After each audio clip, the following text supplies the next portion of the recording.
evening, everybody, and welcome to Carving It Up Live right here on Twitter, as well as the Carving It Up YouTube channel and the Grid Network YouTube channel. As always, I'm Bryson Carver. Very excited to be with you tonight. A lot of stuff going on in the world of the National Basketball Association. It is All-Star Weekend, after all. I'll get my predictions for, well, not the skills competition. I don't know why we still have that. We got Sabrina versus Steph. I'll get my predictions for that. Also, the winner of the three-point contest, the winner of the dunk contest, and the winner of the All-Star game and the MVP of the All-Star game as well. So we got NBA All-Star Weekend. I'll get my predictions for all that at the end of the show. Top of the hour at 7 Eastern, 4 Pacific time. Also going to get into Klay Thompson, who came off the bench for my Golden State Warriors and looked like vintage Klay. Looked fantastic. Very excited to discuss that and why the Golden State Warriors will be in the Western Conference Finals. Worst case scenario. Very excited to get into that. Also, what else we got on tap for tonight? Caitlin Clark, the all-time women's leading scorer in the history of college basketball. Going to talk about her and why she is one of the 5 most entertaining basketball players, men or women, on the face of this earth right now. And going to do a segment. I've done this 3 years in a row, where I've done my playoff weaknesses for the NFL teams going into the playoffs, the 14 teams. Obviously, 13 of them are not going to reach their ultimate goal. But look at what I said in terms of where I have my weaknesses for them coming into the playoffs and see how accurate they were in the end. So I'll get into that in about 45 to 50 minutes or so. So tons of sports to get into. And listen, college hoops, NBA, some NFL regarding the playoff, I guess sort of to wrap a bow on the playoffs. But America struck again. And what I mean by that is that just as we consider things that are quite cliche, like apple pie and Uncle Sam, mass shootings have become part of our American identity for quite some time now. Or it has been, rather, for quite some time. So the Kansas City Chiefs had a parade on Wednesday. And I happened to be recording my podcast. It was a pre-recorded show that just happened to air at 6. I didn't do it live that day. And this is live. And toward the end of the Kansas City Chiefs parade, gunfire broke out. 22 were shot. And an additional person was killed.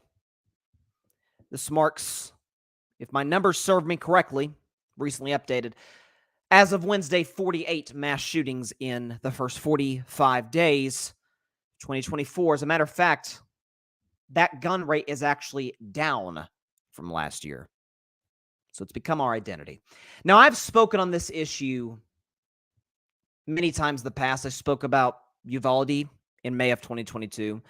I spoke about Covenant in 2023, a year ago, and it felt very close to home in March of last year because it was in my home state of Tennessee. And I'm now speaking about it now in the Kansas City Chiefs parade. So I will speak to you and talk to you, the audience, those who are taking the time out of the day to watch or listen, in the best way I know how, and that's from the heart. So again, mass shootings have become our identity as a country. There's a number of reasons for that. You can point to mental health. You can point to the obsession with guns in our culture. You can point to bad parenting. You can point to a lot of factors that have all culminated in what is an epidemic in this country. What is infuriating, for me at least, maybe it's because I'm Gen Z, and when certain tragedies occur, certain events occur, it hits different people different ways. And I think about this more from a generational perspective, in the sense that you have individuals in Washington that are overwhelmingly not Gen Z and less so overwhelmingly so not millennial. 2 of the generations, and then you have Gen Alpha after Gen Z, obviously, but they're obviously not old enough to hold public office. Overwhelming majority has not had to worry about being a kid. And the reason I mention being a kid is because over half of the victims shot, over half the 22 victims shot, were kids in between the ages of 8 and 15.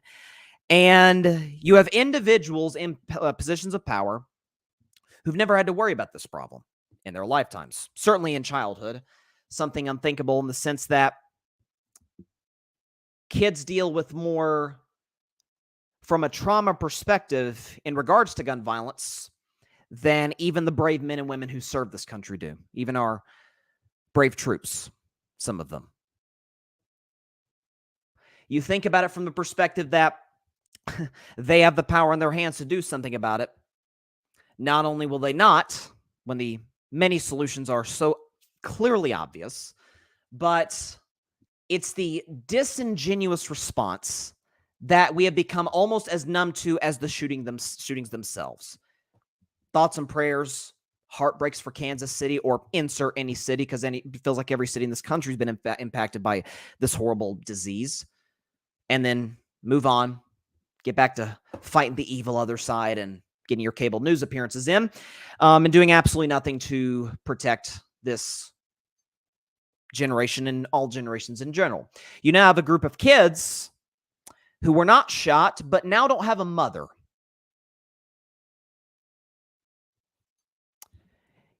Many have a story similar to this, and it drives me insane that anytime the gun discussion ever comes up, we view it, there's a lot of political issues going on in our society.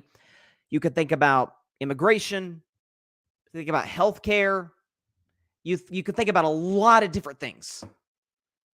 Police reform, voting, all of the above. This gun debate, among average everyday Americans, not that much of a debate. You look at these polls. I mean, I saw one the other day from Fox News. Now, not judging conservatives, I'm a political independent. I call balls and strikes on both sides. But we would all agree Fox News isn't exactly a liberal corporation. And even they have had polls in the past, had one pretty recently, talk about how 90% of a Fox poll talked about how they want to see at least background checks. You have states like the one I'm currently residing in right now, and I'm from the state of Tennessee, where you don't even need a permit to carry a weapon, to carry a firearm. It's in this discussion where, among average everyday Americans, it's not that much of a debate. We all want to see change. Any sane person with a soul wants to see something done about this problem. But you have folks in Washington and the fringes amongst the everyday citizens who use nonsensical phrases such as, well, bad guy's going to find a way to get the gun, so why even try? Yeah, why even have laws? That's a great concept. We should apply that to a lot of things. Yeah, you know what, though? Why don't we apply that to our southern border? Why have laws? I mean, I know we've got a lot of issues in regards to that, wherever you lean politically. We got a lot of issues with the border. Why even have laws in general? If that's your logic, then simply put, I don't think you can be reasoned with. One of the arguments for years that I've pushed back on is, the only thing to stop a bad guy with a gun is a good guy with a gun. Well, guess what? There was 800 proverbial good guys with guns, law enforcement officials in Kansas, from Kansas City and outside of it, with guns, good guys with guns, cops, law enforcement. And for the record, I'm not blaming a single one of them for this. This isn't like the Uvalde response where the police response was piss poor. It was pathetic. This isn't that situation whatsoever. Matter of fact, I think in general, the law enforcement did a pretty darn good job after the shooting happened, trying to clear it out and do the best they could with what they had. But it still happened. Now, why it happened, I think there's a few issues at play. One is obviously bad parenting. Now, we had 2 juveniles, it was reported today, taken into custody, 2 suspects, again, under the age of 18, who have firearms. Here's my question. Why do they have firearms? Well, there's 2 factors that go into that. One is it is easier to buy a gun in this country than, as Charles Barkley talked about the other day I saw, than it is to buy a car. Now, listen, buying a car, it's a process. You got to jump through different, not loopholes, but jump through different hoops in order to get the car. Purchase a gun on the black market. Heck, buy a gun online. It's yours. No worries about it. That's one of the factors. It's too easy to buy a gun. And second of all, it is inexcusably pathetic parenting. Now, I don't know the home situations of these individuals, who committed these heinous crimes. No idea. But obviously there was not some sort of role figure. Now, the problem with that is you can't really legislate parenting. Now, I do know there was a shooting recently because there's so many, more shootings than there are days in the year, over and over and over and over. And a matter of fact, the rate is actually down this year, which makes it all the more depressing. That they put one mother in prison whose son committed a shooting for decades. And I believe the father's going to go on trial soon. Maybe that's a way to address that from a legal perspective. But again, in regards to the easy access to firearms, in regards to all of these issues, the answers are right there.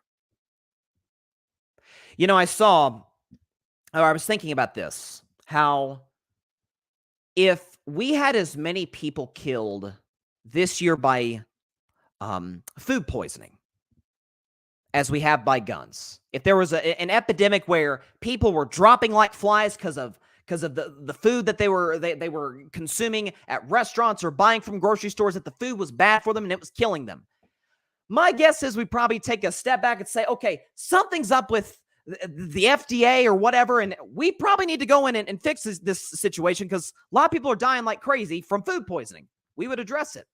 Heck, when 9/11 happened in 2001, airport security changed forever, and obviously for the better, to prevent such a horrible event like that from ever happening again. Anytime any sort of crisis happens, in almost any other instance, we tend to address it.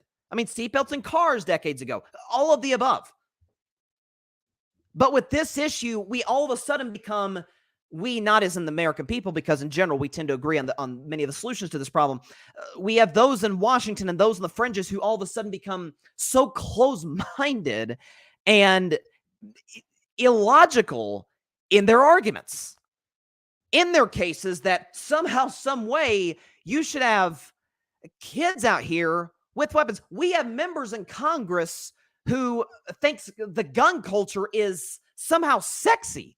I can think of one in particular. Hey, screw it. This is a major event. Well, I'll say the person's name. Lauren Boebert of Colorado, who years ago had a Christmas card where all of her kids under the age of 18 had firearms in their Christmas card. The culture also plays factor into this. How somehow, some way, having a weapon that can kill many people at a time is all of a sudden something we should celebrate, or think is this idea of what it is to be a patriotic American, whatever the heck that means. And because of this, because of all these factors, you have my generation, the generation before mine, and the one after mine that has been robbed of basic, and not just our generations, but in particular, because this is all we know, and even generation before us, because they've been obviously involved in these mass shootings, is robbed of an ability to do something. Add this to the list: to go to a celebration for a championship, the Super Bowl champion Kansas City Chiefs, to commemorate, to come together as a city. How often? This is why I love doing a sports show. I couldn't do a political show 3 times a week for an hour and a half a day. It's a lot. Not that much time on, as much time as I spend on sports, I couldn't spend it on politics because it tends to bring you down the longer you spend on it. But sports, why I love it, it's the one thing it brings us together. That and music. Because I can guarantee you, of the over 1 million people in that parade, involved in that parade, there were different races of people, ethnicities, religious backgrounds, socioeconomic statuses, sexual preferences, people, religions, all different type of individuals who all came together for one celebratory purpose: to commemorate the hometown champion Kansas City Chiefs. Couldn't even do that. Kids got off school. A lot of businesses were closed for the day because basically they shut the whole city down because of how big the parade is and the route and how many people are going to show up. Can't even do that. Go to parade, go to school, go to church, go to a movie theater, go to a grocery store. You name it, it's probably not safe from gunfire. And so you have a generation of people who are trained to to somehow, some way be aware of, okay, if a shooting happens, here's my exit strategy. In school, in parades, anywhere else. Where's my exit strategy? Where's the nearest door? Where's the nearest window? I'd be remiss if I didn't say that that's part of my own personal psychology. If I'm in a room, in a public space, anywhere, where's the exit door? How do I get out of here if, God forbid, something happens? And we have allowed this to happen. Those who have the decision-making ability have allowed this to permeate our society, and it's who we are as America. Mass shootings is a part of our culture. It's not just a part of our culture, it's who we are. I saw this stat from Everytown today about how the U.S. gun homicide rate is 26 times higher than that of other high-income countries. Ours is at 4.38. Second place is France at 0.4. They're at 0.4. We're at 4.38. 26 times higher than France and even higher than other developed countries. It's who we are. Now, if I can be a bit optimistic, I do believe that this is going to be fixed one day. I really do. Because I think when you have generations like mine,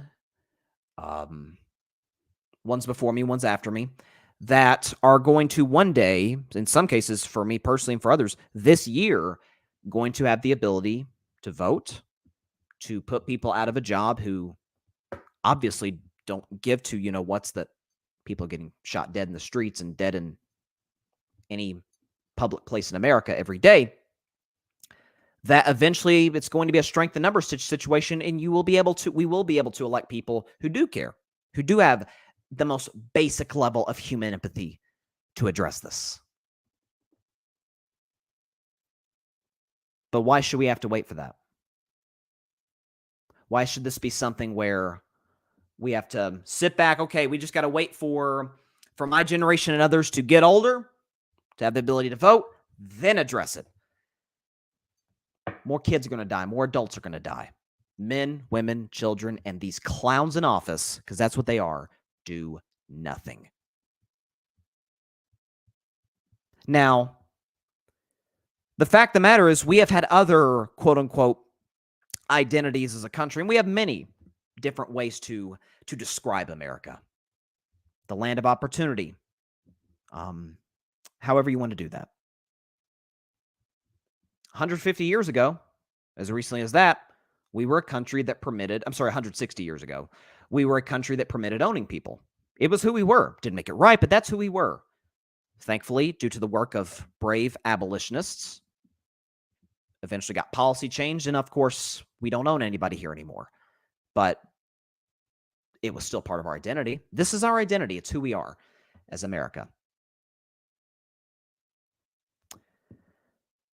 It's heartbroken, and I'm tempted so often when something like this happens. I am tempted to give up. I'm tempted to say, you know what? It is our identity, and nobody's going to change anything about it, so why bother? If we do that, then those who are cool with this happening win. And this will keep happening every single day. There is no one solution. There is no one source to the problem. But when you don't even put in the effort to look at all of these and try and put in legislation to address all of these, you're going to get what happened in Kansas City, Missouri, and what's happened virtually everywhere in this country. It's who we are. It's what we do in America. We have mass shootings. I don't want to ever, listen, America is, we hear in the national anthem, the land of the free and the home of the brave. We are certainly the home of the brave, and in many respects, we are the land of the free. In this area, we are simply not free. Because if you can't go to a grocery store, a school, a church, a synagogue, a mosque, a championship parade, and feel safe, then my friends, you are not free. None of us are until we make the necessary changes to address this issue. I am gutted, for Kansas City. I'm gutted for everybody who had this awesome moment in their life stripped from them stripped from them by who we are as America. And it's infuriating. Almost every show, and I've done this since the Covenant shooting in March of 2023. I end the show. One of the things I said in the show closeout is, please be sure to contact your local state representatives and senators to demand change for gun violence in America. Because I think there's a lot of issues in this election, and we don't even have time. We don't have it take a 10-part podcast series to get into all of them. But what bothers me is it seems like every election cycle, every 2 years, every 4 years, that this isn't even the topic of discussion. It's infuriating. Makes me sick to my stomach, and I just hope that we can somehow wake up, make our voices heard at the ballot boxes in November, put the disingenuous clowns out of office who refuse to do anything, and prevent something like this from happening again. I wish I had a more optimistic tone, but there's no reason to be optimistic when those in office, and that's where we sit today. And of course, everybody feel free to chime in the comment section. Listen, talking about a subject like this, it's really, really hard to transition back into sports. Really freaking hard. But mine is a sports show, and y'all come in. Y'all take the time out of your day, at least when my show is live, Monday, Wednesday, Friday, and y'all watch my content on YouTube and otherwise every other day, essentially. Taking the time out of y'all's busy days to watch my show, to get sports content. And I thank y'all from the bottom of my heart for that. And that's what we're going to do. We're talking NBA, college basketball, some NFL, and I hesitate to say provide a level of escape from this, because I don't think we need to escape from it, because I want this to remain fresh and not become numb to this one like we so often become numb to the others. But more than anything, to serve the purpose for what I believe the show to be about. And it's why I spoke about this issue, is to hopefully in my little way to bring folks together, to talk about, outside of sports, at least issues that matter. And then within sports, have some fun. Because as dark as this world is, as dark as it can be, any way for us to, engage with each other in a respectful and fun-loving way, I think sports is the prime destination for that. And so from here, albeit awkwardly, we'll transition into sports and start with the NBA. And the NBA is now currently in its All-Star break. There was 3 games last night. The Bucks somehow lost to the Memphis Grizzlies last night. Milwaukee's 3-7 their last 10. Pretty unbelievable. And I think Minnesota beat Portland last night pretty comfortably. Obviously, Portland's in a rebuild. And so it's All-Star weekend. I'll predict All-Star weekend at the top of the hour. But a game last night featured my Golden State Warriors and the Utah Jazz, and it was, to say the very least, a high-scoring affair. Golden State wins 140-137 in Salt Lake City. It was a game that actually was rescheduled because of the tragic death of one of the Warriors' assistant coaches, Decky, as he's become known.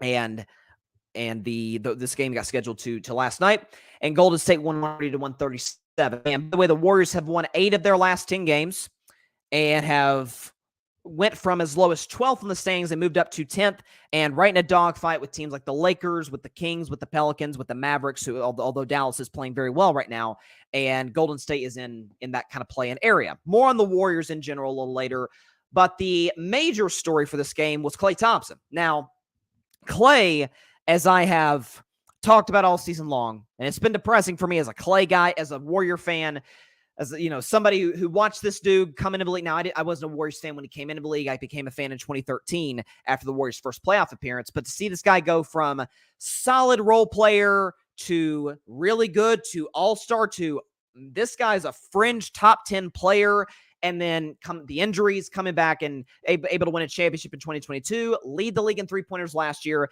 and this season unquestionably has been the toughest year of Klay Thompson's playing career in the National Basketball Association.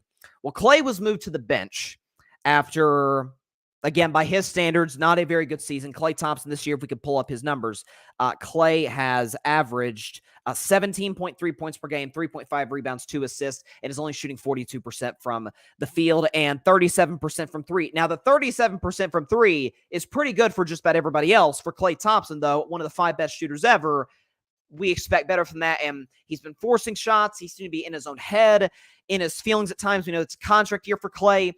He's regressed due to the injuries. It's been a rough year for Klay Thompson. And I suggested last Wednesday, that before the trade deadline, I would strongly consider moving Klay because Golden State has, by and large, been a better basketball team without Klay. But they keep him, they keep Wiggins, they keep all the guys that a lot of Warriors fans like myself thought that they might move. Klay was moved to the bench last night, and Klay was, I don't want to say the best Warrior. I thought Draymond was the best Warrior last night, even better than Steph. Steph didn't play that well. But Klay led the team in scoring, dropped 35 points, also got 6 boards, 13 for 22 from the field, 7 for 13 from three-point range. Now, he did go 0 for 4 in the fourth quarter, but for 3 quarters, the guy was absolute red hot, vintage Klay, killer Klay, as he's become known by a lot of Warriors fans. And the Warriors won a game that they were dominating throughout, almost blew another one in the fourth quarter. That could have been a devastating loss coming off of a blown 15-point lead against the Clippers the night prior. But Klay Thompson is moving into the next phase of his career. There's no question about this. And I credit the culture in Golden State that has been set by Steph Curry, the unselfish nature where it's about winning. It's only about winning. And it's not like to the Patriots level where it's win at the expense, even if you're absolutely miserable and our culture is so held together by the greatest quarterback ever, you just do your job, run your head through a brick wall, and hope number 12 saves us. And for Golden State, it's not that at all. It's a much more fun-loving, move the basketball type of culture. And Steph Curry in the past, coming off of injuries, has come off the bench in his career in the playoffs. He did it in 2016. He did it in 2022. He has a history of this. And so I imagine Klay looked at Steph. Clay's looked at other guys. Draymond came off the bench a couple of games last year in the playoffs and saw like Wiggins has come off the bench this year and be like, you know what? Who am I to pout and to complain and to essentially sit up there and say, I'm above this? It shows you the basketball character of Klay Thompson to be able to sit up there and say, you know what? If this is for the betterment of the team, then I'm going to go all in on this. And he got his highest scoring game of the season. Now, Brandon Podziemski, by the way, is going to be in the NBA Rising Stars game tonight. What a great pick by Mike Dunleavy Jr. Podziemski's been excellent. But he replaced Klay in the starting lineup. I anticipate he will for some time. And it's played better than Klay. He's been on triple-double alert virtually every night. He's played good defense. He's especially for size, very active on the glass, great shooter, and feels like sort of Klay's replacement for the future. But if this is the role that Klay is going to play this year, the rest of this year at least, and if it's a role that he's willing to buy into in the future, Klay, I think, is worth keeping around. Now, that's not to say he's going to drop 35 off the bench every night. I think last night was the peak of what you can get from bench Klay. But if it's more of a, okay, the game is already settled in, guys are ready to go, we put number 11 in the game, he's a spot-up shooter who's not near the defensive player he used to be, he's not even close, but can still play solid defense, is active enough on the glass, has played more unselfish basketball as of late, then Golden State's in good position. By the way, here's Klay Thompson after the game talking about the conversation he had with Steve Kerr and what led to his move to the bench and his response. Found out this morning. Me and Steve had a good talk about it. And, you could do two things. You can pout or you can go out there and respond. And I thought I did the latter very well tonight, especially no turnovers. And I missed a few box outs, though, but more importantly, I realized I'm going to play a ton of minutes, so you just got to let the ego go when you think of coming off the bench and all that. So, I mean, I thought about Manu Ginobili. That guy has 4 rings and gold medal, and he came off the bench his whole career. And I don't think anyone looks down on his Hall of Fame candidacy. He's one of the greats, and I thought I embraced it before tip, and I deserved it, really. I didn't respond to the not playing at the end of the game well last night.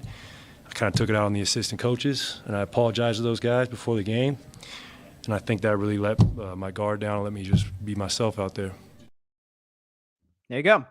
And Klay, there was an article the other day written about how Klay had sort of embraced this, like, I'm going to do whatever I need to do necessary to make us better as a team. For Golden State as a whole, now, y'all know I'm a diehard Warrior fan. I love my Red Sox. I love my Tennessee Volunteers.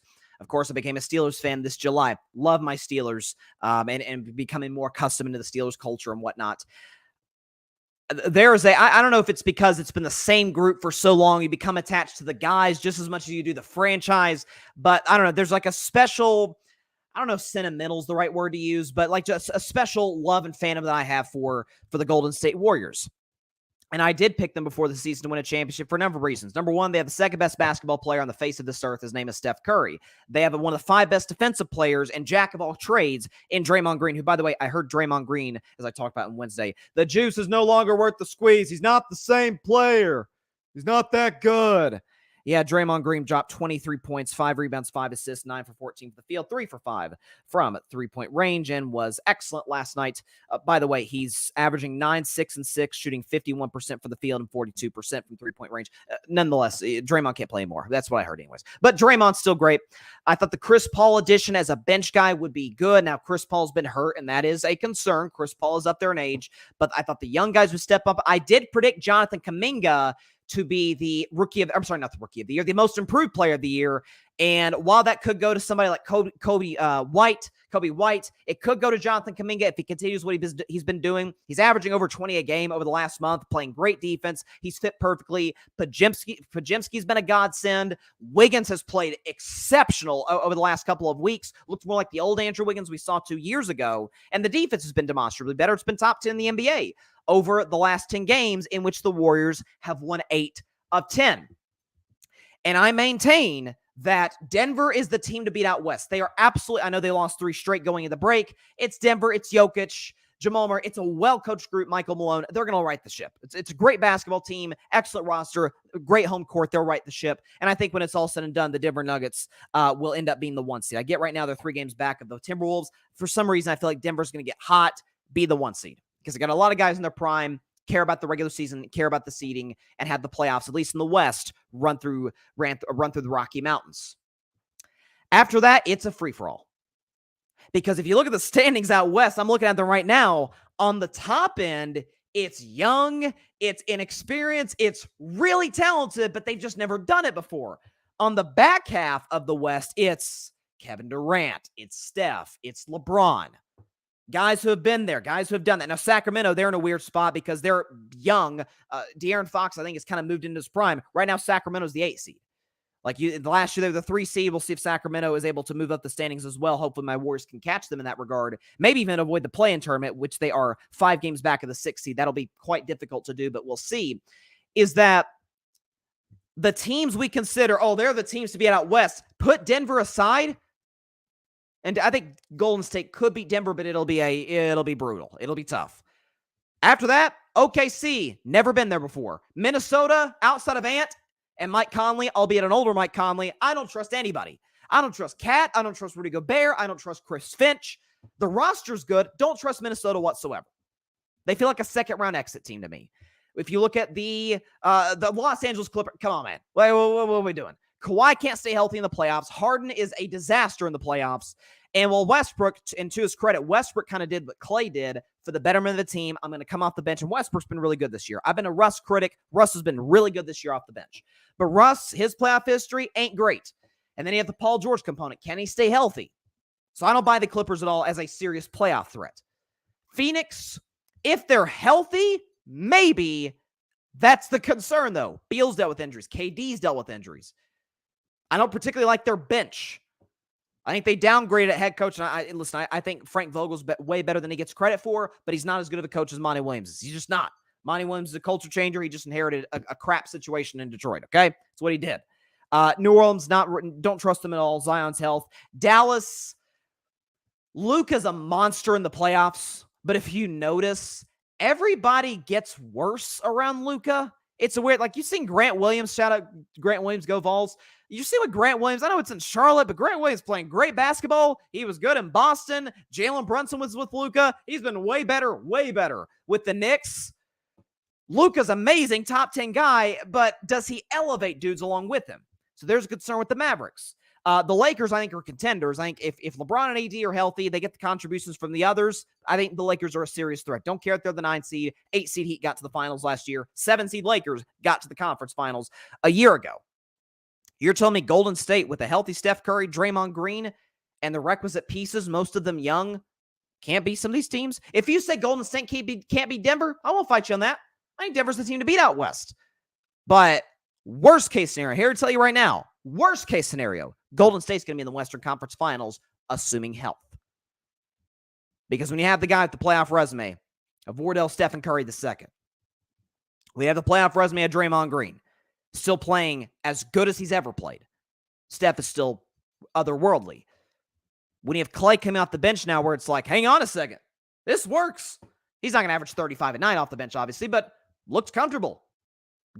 Took shots that he's comfortable with. Wasn't forcing stuff. Was able to create separation off of screens. Even at times off the dribble. Off of cuts. Off of backdoor cuts. Off screens. Off ball screens. You're telling me that team can't compete for a championship? Can't compete for a Western Conference Finals appearance? Here to tell you right now. Pencil it in. Golden State, if healthy, in the Western Conference Finals. Book it. Minimum. Now, Denver, if they run to Denver, it could be a little dicey. I get that. But everybody else, they can beat the Lakers. They can absolutely beat the Timberwolves, Oklahoma City. I don't trust the Clippers at all. They can beat Phoenix. Keep in mind, 8 seed Heat got to the finals last year. 7 seed Lakers got to the Western Conference Finals last year. Seeding in today's NBA with as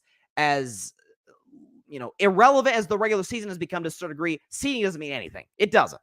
So when you factor those components into the equation, this is a team in Golden State that I think can go a very long ways in the playoffs.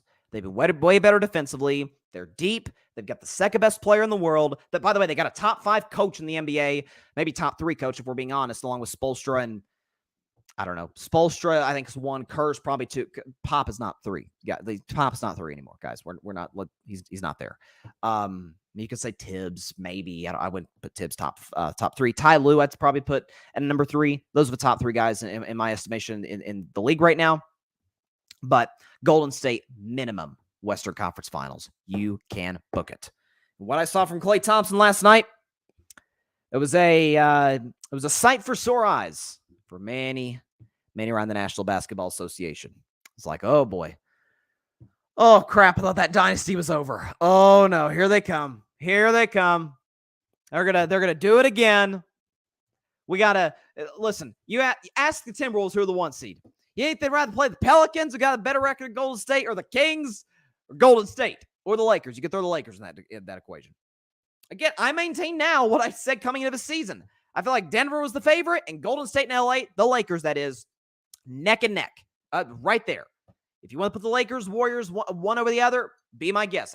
But they're neck and neck, and Denver's the favorite, and everybody else, it's kind of who's going to get into the second round of the playoffs against one of those 3. Again, we got to see how the bracket plays itself out, where these teams are at. But anybody who's writing off the Golden State Warriors, and I came close at times this regular season. I was the Draymond suspension. I'm like, I don't know. But it's a dynasty. These are smart guys. It's a great coach. It's an all-time great player leading the group. Take a deep breath. They're going to right the ship. And they've won 8 of their last 10. Top 10 in defense. Top 10 in offense. And they're rolling. I'm just saying. That Western Conference is a lot of unproven teams. And to a certain degree, even unproven players. Like, I love Shea. I've never seen Shea in a playoff game outside of his rookie year when he was with the Clippers, the 8 seed, the Clippers back in the day against the Warriors. Outside that, never seen Shea in the playoffs. Actually, I'm sorry. No, he's with Oklahoma City, but again, he was still a young player. It was his first year in OKC. Chris Paul was there, but that was 1 year. He was very young. I've never seen this Shea in the playoffs. I've never seen Anthony Edwards as a playoff favorite in the postseason. I've seen Steph as a playoff favorite, underdog, doesn't matter. Same guy. Same with LeBron, same with Jokic, same with Kevin Durant, by the way. I just don't know if I trust the pieces around Kevin Durant. So there you go. If you're Golden State, you're feeling pretty good. That game last night, though, was a little dicey. A little too dicey, because I thought that thing was going to get ugly for a minute. Golden State was up 18 in the fourth quarter, and that close, that close to blowing it. But second night of a back-to-back, red eye from the night before in San Francisco, fly to Utah. So there you go. Got a comment here. Patrick Brown. Doc Rivers, not much to be desired. I'm not shocked, to say the least. As Barry always says, the scariest movie in sports is Doc Rivers in a Game 7. Well, I talked about that hiring, didn't like it, and I said that what was the phrase? Like, Doc Rivers wins like a third of the series that he leads. I'm sorry. Doc Rivers wins about a third. You can check the stats on this. Leads like a third of the series that he wins 3 games in. So basically, when Doc is 1 win away from winning a playoff series, he's about a 33% chance to win. Do I have this? It might be deep in my notes. Now that you mention it, Patrick, because again, Milwaukee lost to awful Memphis. So, and by the way, is it still parade in that city? What do I got here? What's the stat? Okay, yeah. Doc Rivers, okay, and I did the stat a month ago when this happened, okay? You're like this, Patrick, if you're still here, and to the rest of the audience. Doc Rivers is 16-33 after getting his third win of a best-of-7 series, which is 32.7%, so about 33%. 16-33 after getting his third win of the series. That ain't great. It's not good stuff.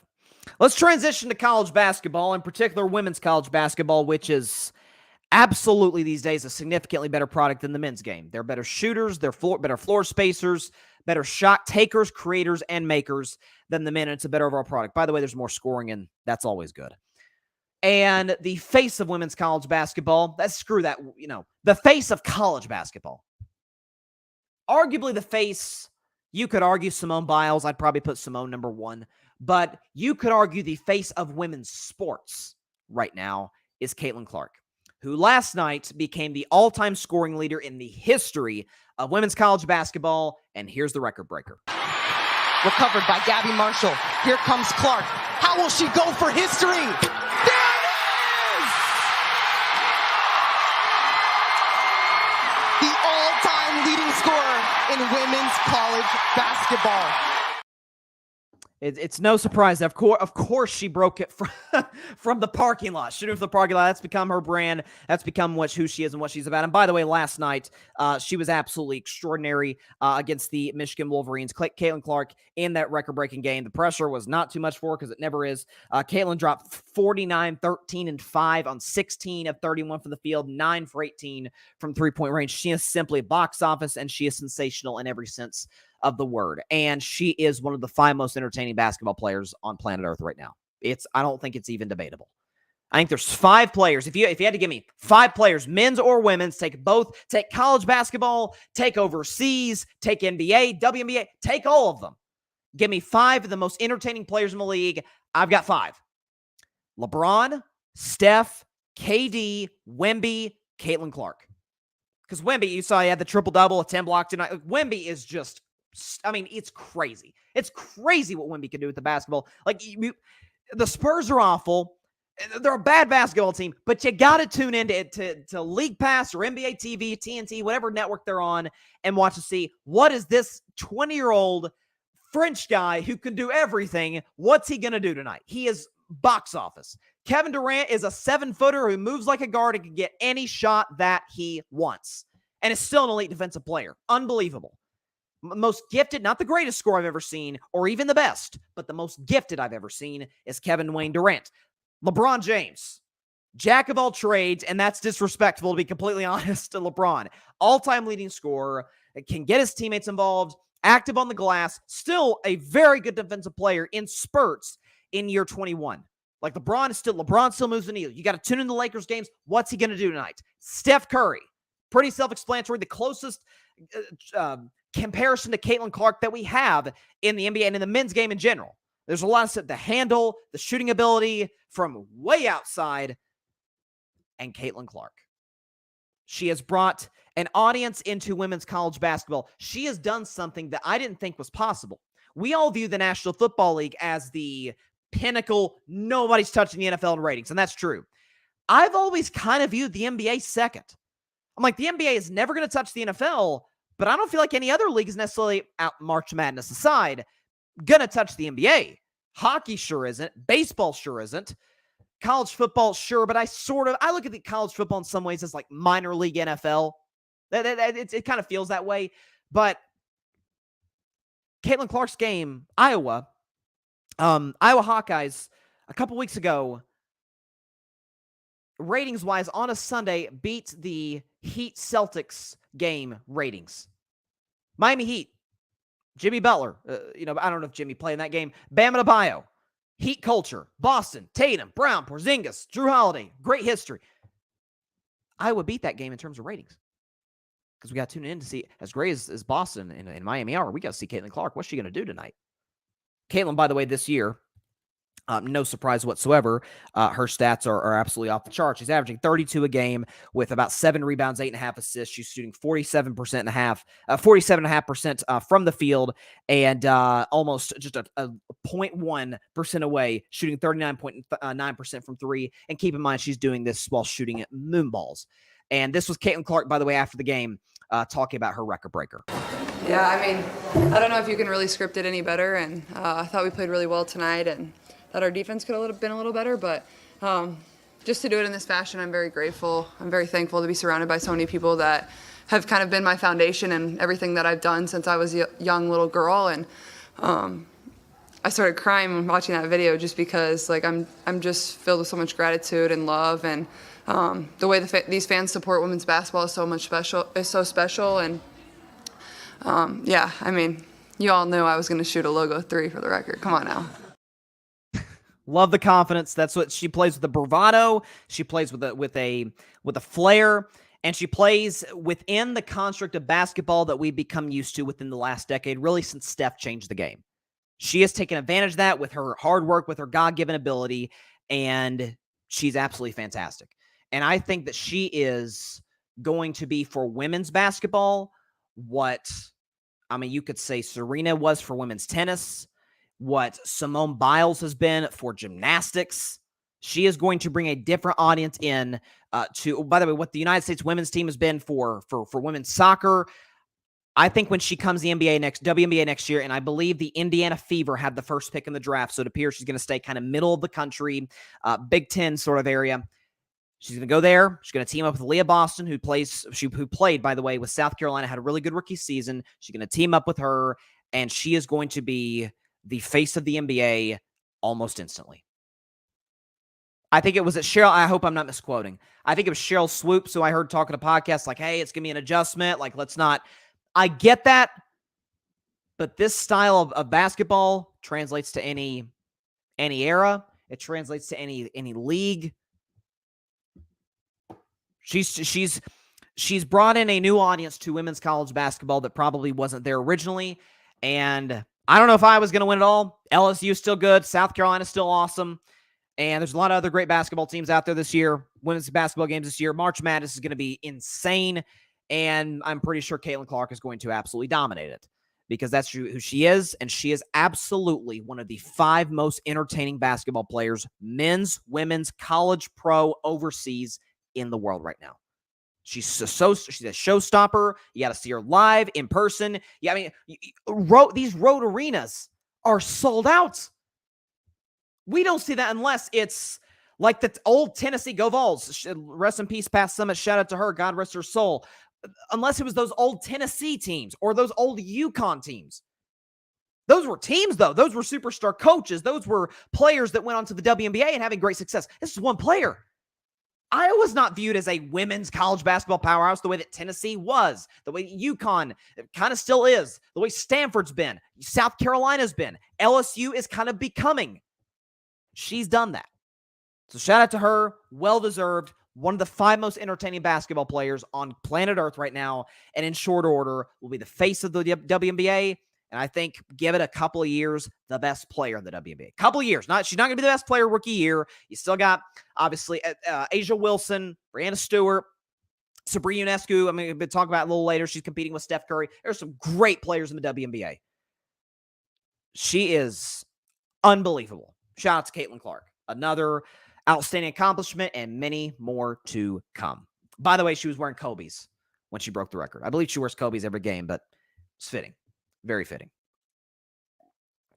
And I'm just telling you, listen, I watch March Madness like everybody else does. I love March Madness. But, in terms of the men's bracket, but I'm sorry, the game in women's is, in the women's arena in college, is significantly more entertaining. Shot making, shot creation, it's more floor spacing. It's not even just Caitlin, just in general. It's a better game. You're gonna have a lot of stars coming into the WNBA next year. Caitlin's gonna lead the group. You got Angel Reese. You got what's her name? Paige Beckers at UConn, who's an excellent player. Very fun. WNBA's got a lot to be excited about. They're a growing league, and they're gonna get even better next year, starting with Caitlin Clark. Okay, so I do this segment every year after the playoffs are over, after the Super Bowl. I talk about, at least coming in to the postseason. Let me back up a little. There's 14 playoff teams. There's been 14 playoff teams since the 2020 season when they added a playoff spot to both conferences. And I think, there's not a perfect team. There's a lot of teams that have a shot to win the Super Bowl. Some of these, like 6, 7 seeds, they're not going to win it, but we got to talk about it anyway. And I view it, maybe I'm viewed as kind of a negative person for this. I hope not. But what's the biggest reason all of these teams won't win the Super Bowl? That's essentially how I look at it. And so, without further ado, let's review. These are the 14. Now, Kansas City, I'll go and show Kansas City before I even get the background music on. I'll show Kansas City. My weakness for Kansas City was they turn the ball over and they don't take the ball away. So, the Chiefs had, I think, 3 turnovers all playoffs long. 2 of them came in the Super Bowl. One was a goal line fumble by Mecole Hardman against the Bills. They had 2 turnovers in the Super Bowl, but again, they didn't turn the ball over in the playoffs. They didn't have an exceeding amount of takeaways in the playoffs. So, again, we could just put Kansas City to the side because they won the Super Bowl. So, who cares why they wouldn't have? They did. And so, here we go. So, get the background music going on right now. The other 13 teams. So, let's review the playoff strengths and weaknesses. What I have. Well, we're going to start in the AFC. We're going to start in the AFC. We're going to start, get this over with my Pittsburgh Steelers. Okay, why were the Steelers not going to win the Super Bowl? Their only way to win is for you to screw up. Their only way to win is for you to screw up.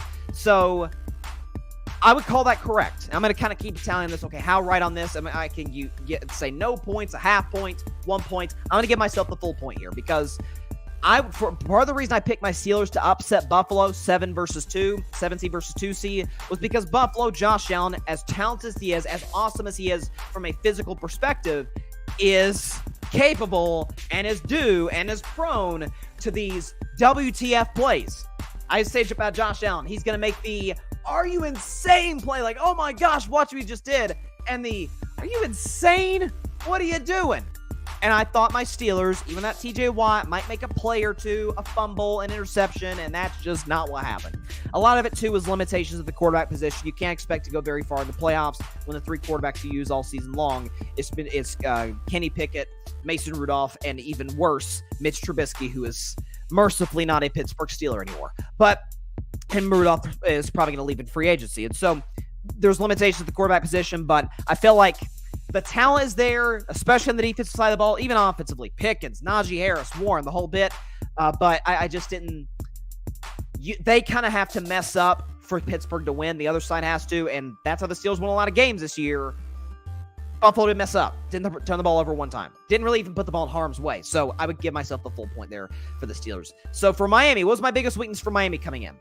Too beat up, and quarterback is bad in big games. I would absolutely give myself the full point there. So I'm 2 for 2 thus far. So listen, Tua was, I can think two thoughts at the same time about Tua. I think Tua is a top 15 quarterback. He's capable. This is the first season. Props to Tua. I'm thrilled for him that this was the case, that he was healthy from start to finish. And that has been the concern. There's the concussion stuff. He had a hip surgery back in Alabama. Like, can he stay healthy? Is he physically durable?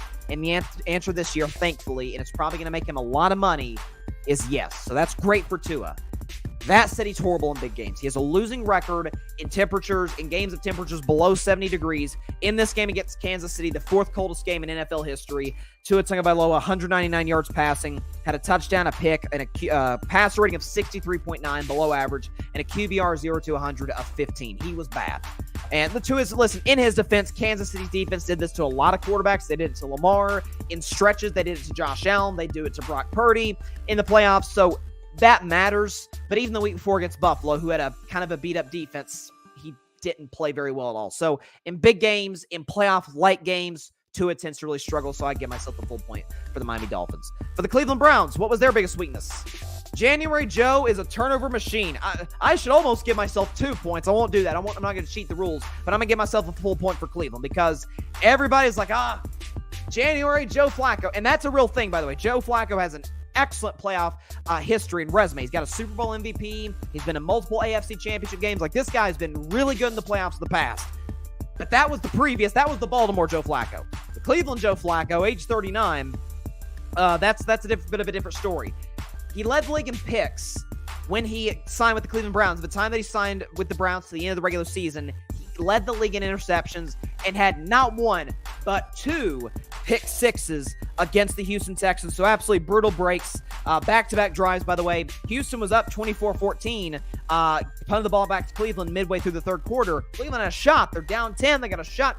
And Flacco throws back-to-back pick sixes, and that was all she wrote for the Cleveland Browns. So definitely the full point there for the Cleveland Browns. The Joe Flacco thing was a cool story. It was never bound to last. For Houston, what was their biggest weakness? Special talent, just too young. I will give myself the full point here. I am red hot. I see. I haven't even checked these in advance, but just out of curiosity. But I've definitely given myself the full point here because listen, CJ Stroud is going to be here for some time. D'Amico Ryans had a great rookie season coaching. This roster's good. The young talent at wide receiver, Tank Dell before he went down, Nico Collins. They got a nice running game. Pierce. Offensive line that could use some improvement in the offseason, and a young defense that had the defensive rookie of the year in Will Anderson, and he also had Derek Stingley Jr. You have some really nice playmakers on both sides of the ball. They're just too young. They're just too young. And, they went to Baltimore. Ravens 2 weeks of rest. They competed in that first half. I think it was a tie game in the first half against the Ravens, and the better team blitzed them in the second half. Literally and figuratively. Lamar Jackson went crazy in the second half of that game. The great Ravens defense shut down Stroud and the Texans offense. Better team won that game. And so there's no shame for the Houston Texans. They got the absolute most out of the season that they possibly could have, and they got a very bright future ahead. But for Houston, again, special talent, just too young. I think that's a more than fair assessment coming into the playoffs and certainly exiting the playoffs. Kansas City was the 3 seed, but they won the Super Bowl, so obviously we're not going to talk about them. So up to the 2 seed Buffalo Bills, their biggest weakness. They routinely have stretches of awful offensive football. I would give myself the full point there because of their performance, particularly in the fourth quarter of this game against Kansas City, because on their last 3 drives, they went turnover on downs, 3 and out, missed field goal to end the game. So when you needed Josh Allen, when you needed these playmakers, when you needed this defense at times, well, the defense actually was not bad in the fourth quarter. They forced that fumble midway through. But in general, the Bills' offense, they're rolling. Josh Allen's playing really well against this great Kansas City defense, and you have a weird fake punt in your own territory. You get bailed out because Mecole Hardman fumbles at the goal line. Then you go 3 and out. Then you get the ball back, drive it down the field, and your unreliable kicker misses wide to the right. And so for Buffalo, that was kind of, they have these stretches where it's like they can't generate anything. And so I give myself a full point for the Buffalo Bills. For the Ravens, finally, and then we'll transition to the NFC, the 1 seed Ravens. Do we have it? Fourth quarter concerns are a real thing.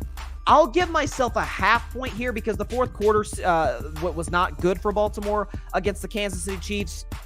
If you look at the fourth quarter for the Ravens, they really, really struggled. Couldn't generate much really all afternoon in the AFC title game. But in the fourth quarter, okay, they fumbled. Zay Flowers fumbled to start the fourth quarter. Lamar threw a horrible interception in triple coverage in the red zone. And then they had a field goal at the end, which made it 17-10. And then Kansas City bled the rest of the clock out. So, listen, for Baltimore, that was kind of my concern for them, is they've blown a lot of fourth quarter double-digit leads. That wasn't their problem against the Chiefs. Really, the biggest factor in the Ravens' loss against Kansas City was they completely abandoned the run game. Really, the lifeblood of their offense, 6 carries in total to running backs in that game against Kansas City. They totally abandoned the run in a game that was nip and tuck. Kansas City wasn't doing much of anything at all offensively, in part because of how great the Ravens' defense is. So I'll say a half point. The fourth quarter concerns did bite them. But it wasn't the reason that they lost the game. Nobody's going to point to the Ravens and be like, oh, they gagged in the fourth quarter. The fourth quarter's bad. It just wasn't the reason. So half point for the Ravens. So to the NFC, starting with the Packers, my biggest weakness for Green Bay, I'm definitely not going to give myself the full point. I'll say no points here. This is my first, I guess you could call it a miss. Because Green Bay's defense had been exceptionally awful in the regular season. Yes, they gave up 32 to Dallas, but that was Dallas put together a couple of drives, garbage time drives. Game had well been decided by that point, so I won't even count that against Green Bay. And against San Francisco, look, San Francisco dropped 34 on the Detroit Lions. Against Kansas City, scored 22, but moved the ball pretty effectively against Kansas City. Scored 24 on a game-winning drive to beat the Packers. Yes, to Green Bay's defense, where they're not able to make a play late, sure. But a lot of that, to Brock Purdy's credit, he had some nice throws in that drive. Kyle Shanahan was really good in terms of his play calling on that last drive of the game, so I'm not going to hold that against the Packers defense. If Green Bay fans were told before the game, San Francisco is going to score 24, I think you feel, okay, that sounds realistic. It's not great, but it's not awful. We didn't give up 40. And so I can't necessarily blame the Packers defense for their playoff loss. A lot of it was youth. A lot of it was bad special teams, Andrews Carlson. And a lot of it, let's be real, Jordan Love didn't play very well in the second half of that game. A couple interceptions. So I won't give myself the point for the Packers. For the Los Angeles Rams, my weakness for them was special teams is a liability. Special teams liability, that was my weakness for the Rams. I'm not going to give myself any points here because if you look at the Rams in their playoff loss to the Detroit Lions, Brett Maher went 3 for 3 in his kicks. Okay, like the concern for the Rams, the issue for the Rams, as well, Stafford played, and he was phenomenal in this game against his old team. In the first game against his old team in Detroit, they couldn't score in the red zone. 3 trips down the red zone, he settled for field goals on all 3. And so that was really kind of what bit the Los Angeles Rams in the behind. So can't really blame the special teams, even though it did struggle throughout the duration of the year. So no points for the Rams. For the Philadelphia Eagles, my biggest weakness for them coming in was, if I can see this, if we can pull up the graphic, there we go. Defense is atrocious and head coach is a poor leader. Absolutely the full point here on my Philadelphia point. And it was, I think, the most predictable coming in. So I'm not going to do this victory lap. It was very predictable. Philadelphia's defense had been bottom in the NFL, or at or near the bottom in terms of points per game, yards, red zone, the whole bit. They were not a good defense all season long, and predictably Baker Mayfield and the Buccaneers offense ran roughshod on them, scored 32 points. If not for some bad drops by Tampa Bay in that first half, they could have put up 40 plus on them, 45 maybe. And Philadelphia, again, to the point of the head coach being a poor leader, definitely going to give myself the credit there too, because how lackadaisical did Philadelphia come in that game where they just looked like they were going to half speed. They weren't playing inspired. Tampa Bay's playing like it was the playoffs. They had a sense of urgency. Philadelphia was very kind of, malaise, didn't seem to have much inspiration whatsoever, and a lot of that's attributed to the head coach. Motivation means a lot when you're being a head coach. Ask Detroit Lions fans how they feel about Dan Campbell in that regard. So for Philly, defense is atrocious and head coach is the poor leader. Absolutely going to give myself the full point credit there. For the Tampa Bay Buccaneers, my biggest weakness for them was that they can't win shootouts. So I'll give myself the full point, because they did lose a game to the Detroit Lions in which Detroit scored 31. Now, in Tampa Bay's defense, that's about what Detroit is almost. If you look at their numbers the last 2 seasons, 2022 and 23, that's what they do. They score 30-plus points at home. It's what they do. And so I can't necessarily hold that against Tampa too much, because that's kind of what Detroit does. But I'll give myself the full point because as good as Baker was, he played pretty well in this game. Detroit's defense struggled, but Baker, by and large, played well in this game, aside from that second interception to end it. But he had 3 touchdown passes, had a QBR over 50, and a pass rating in the 90s, so he was solid. Just Tampa Bay just wasn't able to generate the offense when they absolutely had to in key stretches of the game, particularly in the first half. And Detroit did what Detroit does to a lot of teams, and that's score 30 points on them on turf, indoors, in Detroit. So for the Tampa Bay Buccaneers, can't win shootouts. That had the opportunity to be a shootout, and they weren't really able to get back in that game through large stretches. So I will give myself the full point there. For the Detroit Lions, what was my biggest weakness for them? My beloved Lions all season long that I believed in. Can't win unless it's a shootout. So I'm not going to give myself any points there, because the fact of the matter is that the game they lost to San Francisco is 34-31. And by the way, it was a game in which their defense was playing exceptionally. They're up 24 to 10. I think it was 24 to 10. Yes, it was 24-7 rather in the first half of that game. So offense was rolling. That's usually what they do, which was even more impressive because they did it outdoors on grass against the great Niners roster. But this Detroit Lions defense, as bad as it was all season long, played very well against the Niners in the first half. Only held them to 7, got a turnover off of Brock Purdy, and then the second half, Purdy was excellent. Running game was rolling. Obviously, there's a lot of controversy around the 4th downs that I absolutely defend Dan Campbell on, particularly the first one at least. And so, I think in general for Detroit, that was their issue all season long. They can score on anybody can score on them, and so can't win shootouts. I'll give myself I won't give myself the full point there because it was a shootout and they lost. And by the way, it was a game in which they were defensively dominating and just weren't able to get it done. To the Dallas Cowboys, my biggest weakness for them, offense has one true perimeter threat. I will give myself a half point here because of how they lost. If they'd lost to Green Bay, a game that was 28-20 or 24-20, where, listen, 24, you can win games when you give up 24 points a game, absolutely.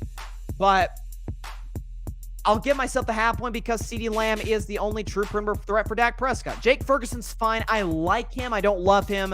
Michael Gallup's shot. Jalen Tolbert, come on. Brandon Cooks, there's a reason he's been bouncing around the league for a decade. And Brandon Cooks is a good guy, by the way, but there is a reason he's bounced around the league for a decade. Cowboys have no running game. Play calling is yikes. It was Dak and CeeDee Lamb or bust, and in this game, it was bust. CeeDee Lamb couldn't separate. When he did, Dak couldn't hit him. It was just a disconnect between those two, number 4 and number 88, all game long. And for Dallas defensively, that was the number one reason they lost. They gave up 48 points for crying out loud. Okay, Green Bay, I think, punted one time in that game, and that was late in the fourth quarter when the game had already been decided. So a half point because Dallas wasn't able to get much going because nobody other than CeeDee Lamb could separate, and even CeeDee Lamb at times couldn't separate. So a half point, but the majority of the blame goes to the defense in this one, so half point on the Dallas thing. And then finally for the San Francisco 49ers, my biggest weakness for them, don't play well from behind. I'm not going to give myself any points here because 2 of their playoff wins were coming from behind against both the Green Bay Packers and the Detroit Lions. So no points here. And in the Super Bowl, they played from ahead the entire game basically until overtime. And so I'm not gonna give myself a point there. San Francisco kind of proved me wrong in a lot of aspects. I didn't think they could come from behind much. So no points on San Francisco. So let's look back, and then I'll do NBA All-Star predictions before we get out of here. Let's go back and look at this. So Pittsburgh, their only way to win is for you to screw up. I'm going to give myself the full point there. So there's 1. Miami, 2 beat up, and quarterback is bad in big games. That's 2 points. Cleveland Browns, January Joe is a turnover machine. So I've got 3 points. I was right on that. Houston Texans, special talent, just too young. I'll give myself the full point there. Buffalo, they routinely have stretches of awful offensive football. That's 5 points. I'm going to give myself the full point there. Baltimore, fourth quarter concerns are a real thing. Half point there because that wasn't the primary reason that they lost. So what's that, 4.5? 5.5. Yeah, 5.5 points. And so to the NFC, defense is trash. That was my, Green Bay defense is trash. Their defense played pretty well. The 32 points to Dallas. Dallas got 2 garbage time drives, so who cares? Defense played pretty well for Green Bay, so no points there. Special teams is a liability is what I have for the Rams. Special teams was good. That's not the reason they lost to the Lions. They lost because they couldn't score in the red zone, so staying at 5.5.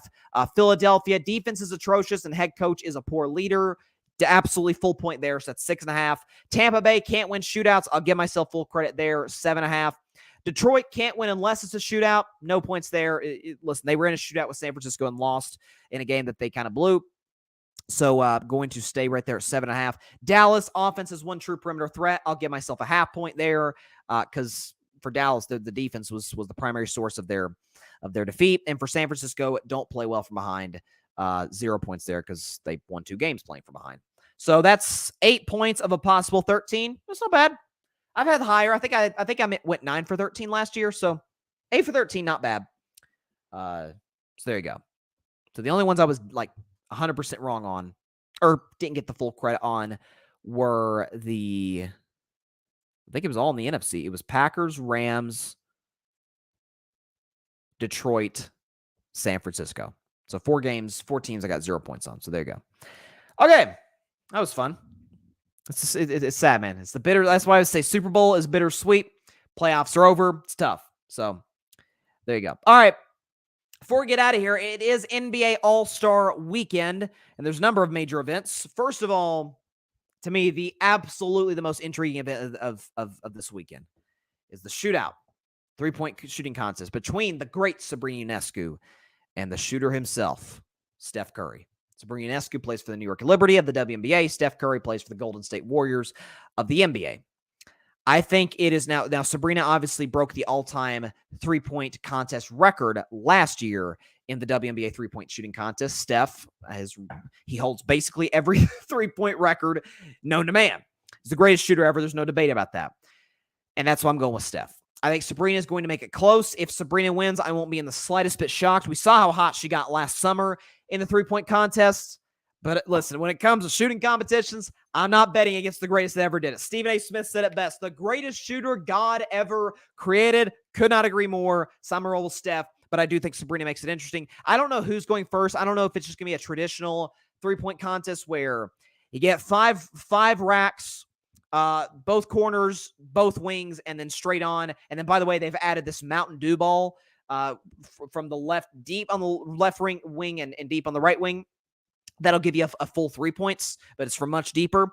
And Steph and Sabrina will excel at that. I don't know if it's going to be a traditional back and forth, if it's going to be best 2 out of 3. I don't know what it's going to be, but nonetheless, it'll be entertaining. It'll be exciting. But you know me. I love Sabrina. I talked about Sabrina 4 years ago when she was at Oregon. I've talked about her a lot since. But come on now. If it's a shooting competition, I'm rolling with the best that ever did it. The greatest that ever did it, Mr. Curry.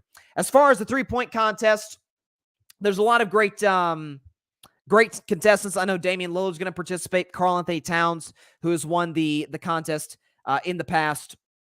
Frankly, I do kind of wish Steph Curry was competing in this, but this is not bad. He is competing with Sabrina Ionescu. So the contestants are Malik Beasley, Jalen Brunson, Tyrese Halliburton, Damian Lillard, Lauri Markkanen, Donovan Mitchell, Karl Anthony Towns, and Trae Young. And what I love is you got bigs. You got Markkanen. You got Cat, who's won it before. It's tough. I picked, by the way, for the record, I correctly predicted the winner of the dunk contest, 3-point contest, and who had hit the game-winning shot in the All-Star game last year. I went 3 for 3. I was very proud about that, so I'm trying to do this again in addition with the Steph and Sabrina thing. Skills competition, nobody cares. I'm not predicting a winner of that. Who cares? They should get rid of that. I'm going to go with Donovan Mitchell. Donovan Mitchell wins the 3-point contest. I think he could face Malik Beasley and Damian Lillard in the final. But Cleveland, I know you hate me. I don't blame you. But I'm going to go with your guy. Donovan Mitchell wins the 3-point contest. That's what I've got.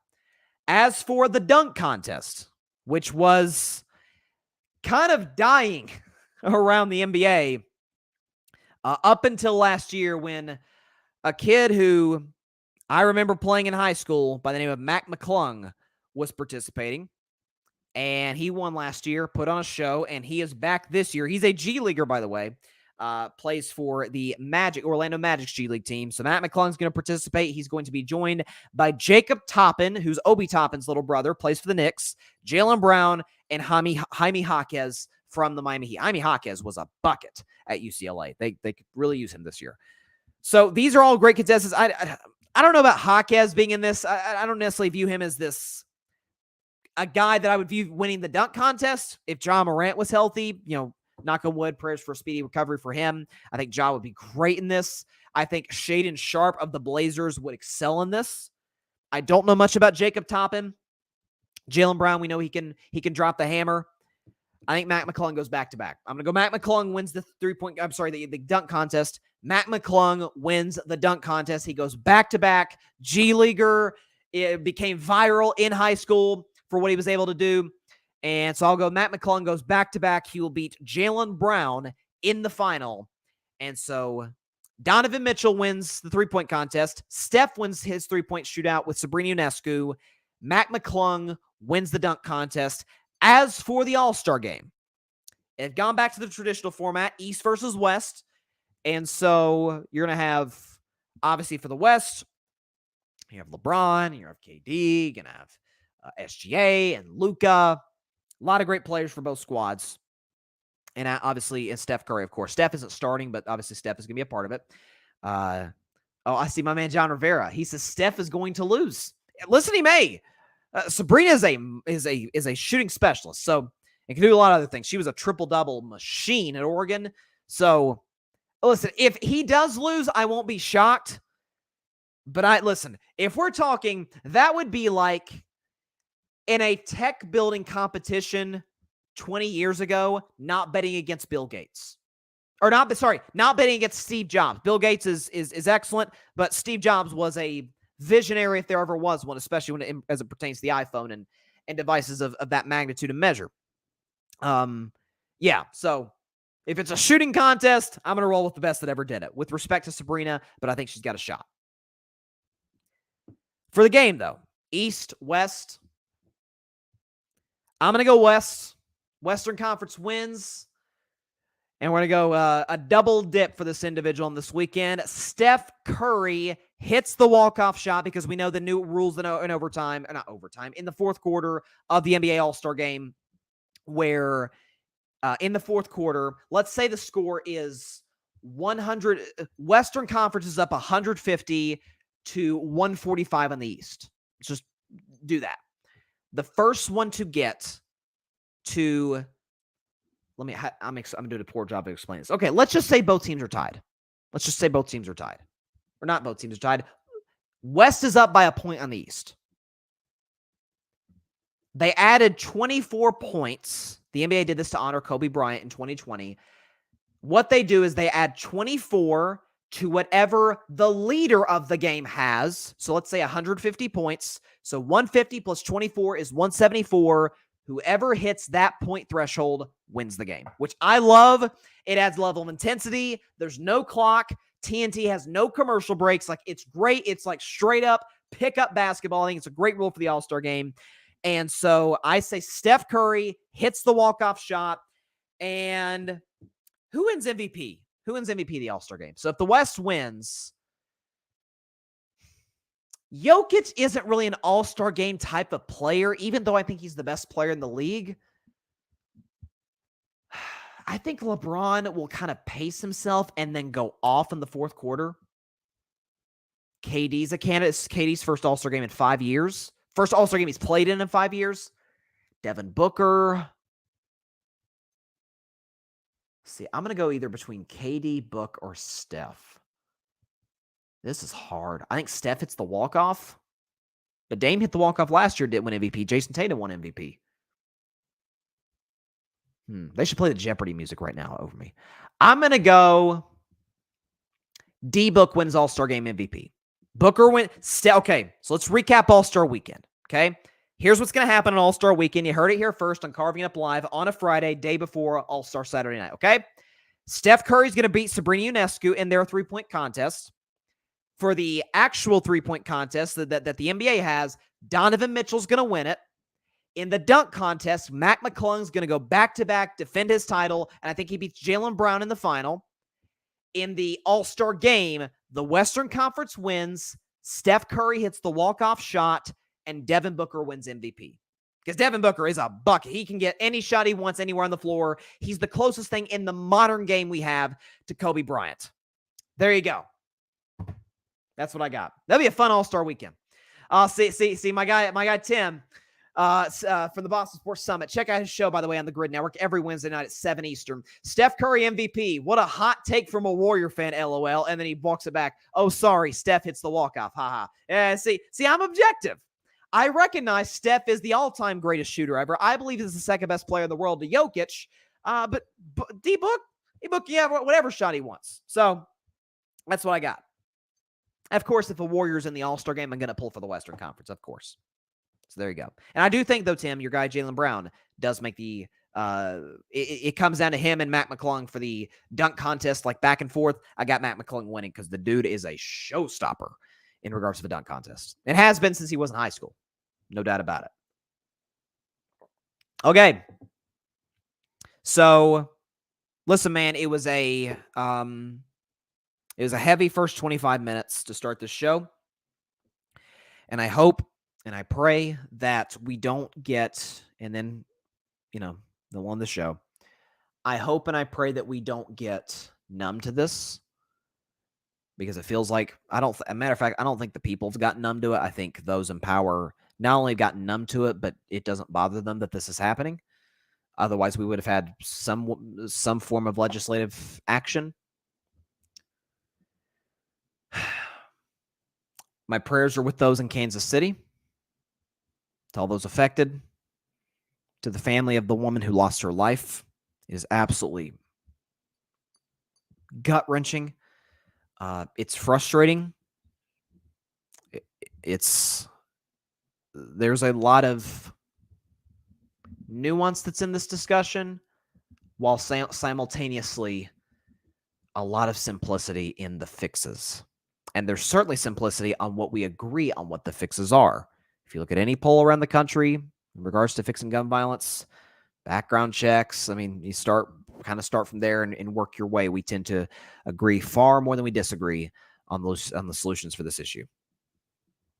And so I hope and I pray for all those in Kansas City, for all those who have been affected by shootings. Listen, as I talked about earlier, it's who we are as America. It is. It's who we are. Listen, owning people 160 years ago was who we were.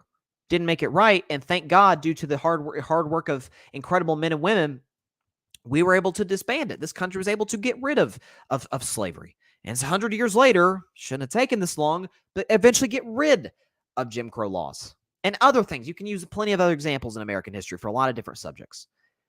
I pray that a similar story can be told about this issue, and that it won't take as long of a period of time.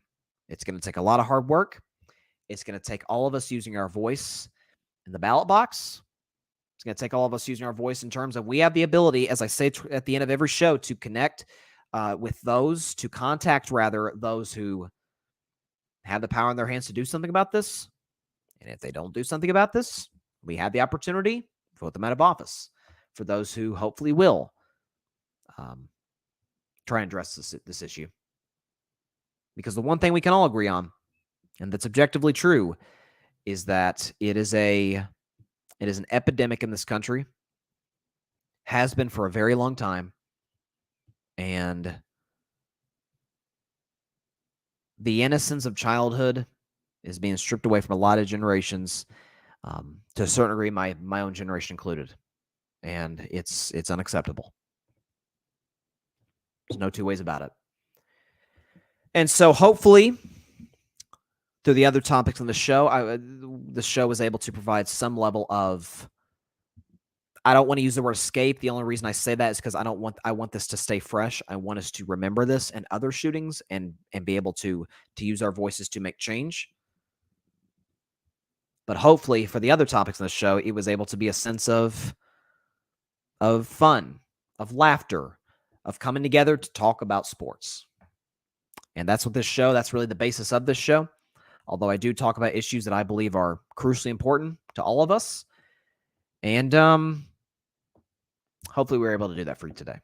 And so with that is all the time I have for today's show.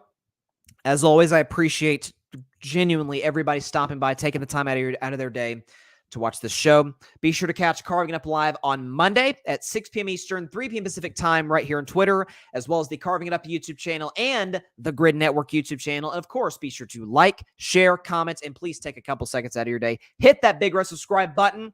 Helps the channel grow exponentially.